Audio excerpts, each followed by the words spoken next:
All right, we're back for session 2. Let's just get this started. I want to talk about test taking because, you've had that first week of school now, kind of settling back in. I'm giving tests this week, so who knows where you're at, but, things are going to start to happen, okay? And you got to make every single point count. You got to fight for every grade, every point, every test. And if you don't, then it's just kind of on you, right? This is just like anything else in life. If you want it, you got to take a step and do something. You got to have that initiative, I should say.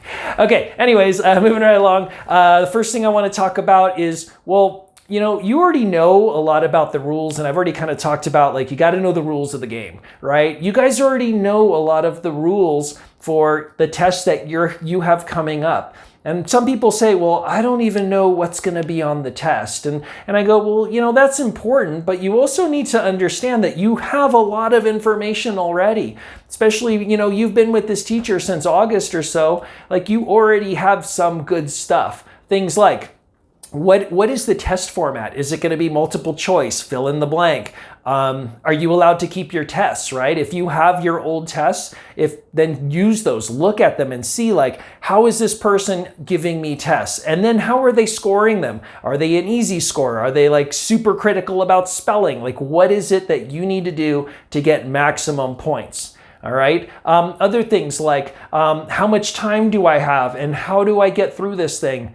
What part should I do first, right? Think about the tests that you've already had in these classes and how you did on those, all right? If you just bombed every single one, well, then maybe just start from scratch and say, okay, I just have to start fresh, look at these tests and figure out how can I do my best on some of these problems, all right? Now, what I like to do, again, I'm all about streamlining. I was going to make these 30-minute videos, like I said. I was super ambitious, and then I thought, I don't even watch 30-minute videos unless it's like a show. So why would I expect you guys to watch a 30-minute video?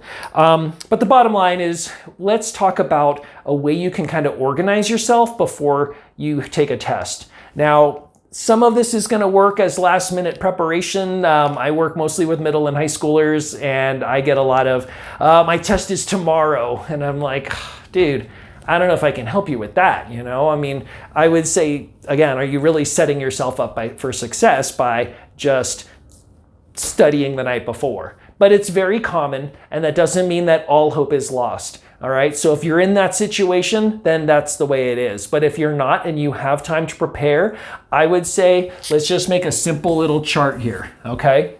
And what you should do as you're studying is you should start to write down, what do you know and what do you not know or don't know, okay?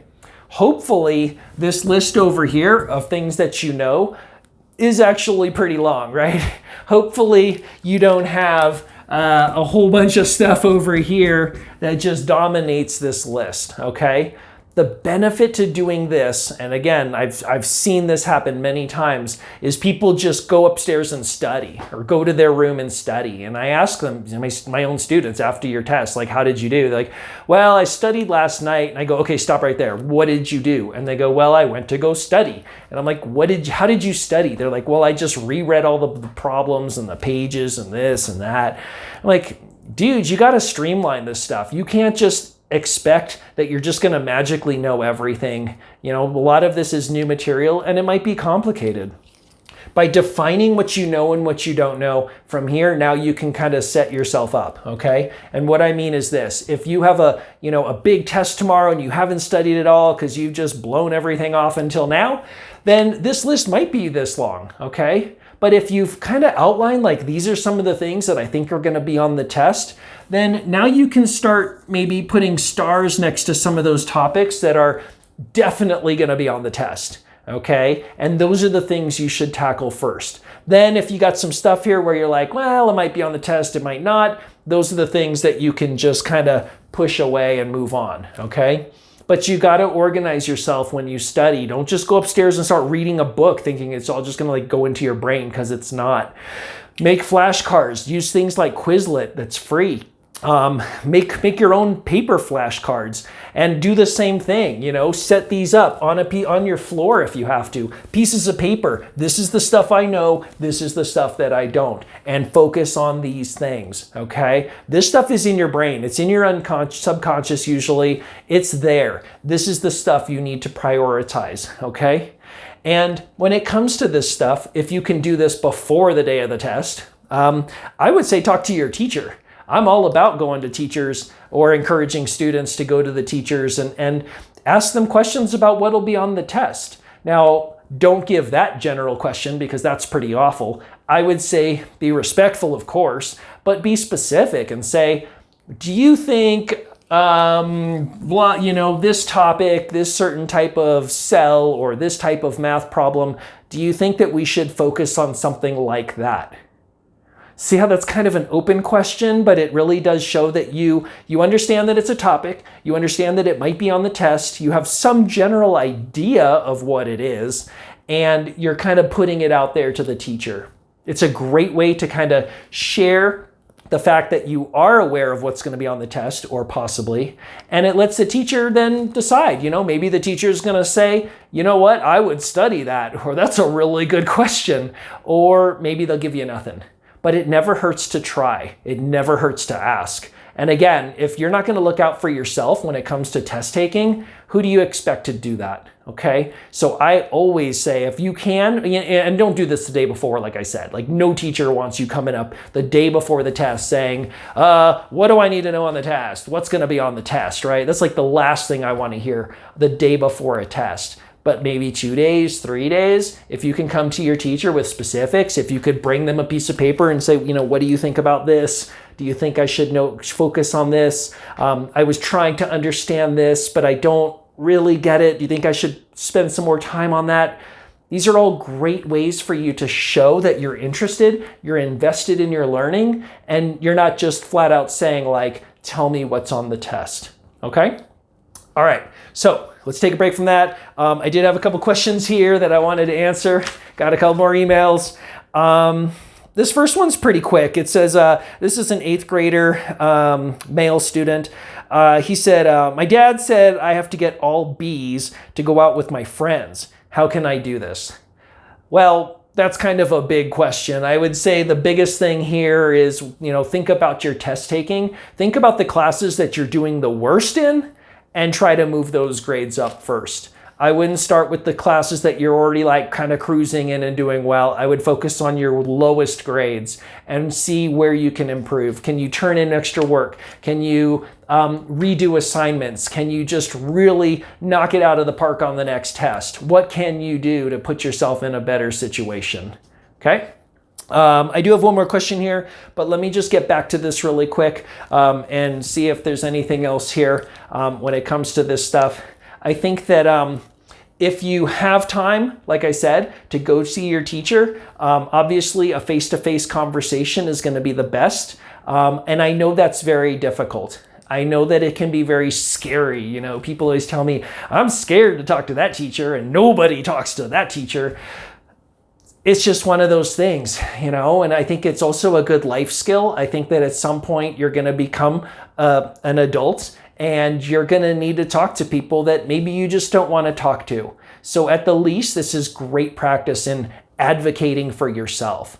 Okay, like I said before, if you're not going to advocate for yourself, if you're not going to step up, then who do you expect to do it for you? I don't want you to be that student that goes to, talks to all their friends after they take the test and they're like, oh, you failed? Yeah, I failed. Everybody failed that, right? No, you're just having a big, session of everyone making excuses and you're not getting anything out of that. You got to be willing to step up for yourself, okay? When it comes to tests, it's all about you and how much or how well you can perform.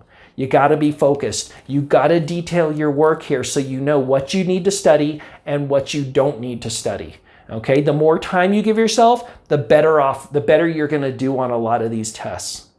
All right. So, let me get one more question in and then we'll wrap up this session. Like I said, I want to make these quick, okay? This one says, I get sick a lot, like all the time. How can I tell my teachers so they believe me and don't get mad at me? That's a tricky one too. I think that People get sick, and like I said, teachers are people too, believe it or not. We go home to our families and friends and everything else, and we get it. Like teachers get sick as well. And I think that as long as you're showing that you have something invested in this, as long as you're showing that you care when you come back, and don't give me that question of, what did I miss yesterday, right? That's probably the worst question you can ask a teacher, because that's the last thing they want to hear. They feel like everything is important, and every day you should be there. So they don't want to hear that you just kind of maybe missed a day and, maybe you're sick, right? I would say if you're going to be sick a lot, if that's something that has happened, maybe, this past winter was awful, man. We had people down and out all the time, teachers and students. I would say if that's your situation and you're that sick, I would just really, again, try to do some face-to-face discussions with the teachers and own it and say, I know I was really sick. I know that I missed some work. I'm really concerned about it. What can I do to fix my situation? And then see what they say. And some teachers might blow you off. And some teachers might say, well, you could turn in this or you could do this. But I think that overall, they're going to appreciate that you're taking the initiative and that you're stepping up and actually talking to them about it, rather than just showing up randomly after a couple of days of being out. Then you're there for a day, then you're gone for 2 days, and you're back for a day. I've seen that so many times. And I feel bad for the student, because you are missing a lot of stuff. And I teach math, and I'm doing new stuff almost on a daily basis. So I know that it can be stressful, especially if you're in an accelerated class. So I would say take your time, talk to the teachers, and really just be open and honest and see how you can improve where you're at. All right. So start to organize your work. Do well on your tests. Every single point counts. And I'm going to talk about that in my next video. All right. Thanks for watching. See you in episode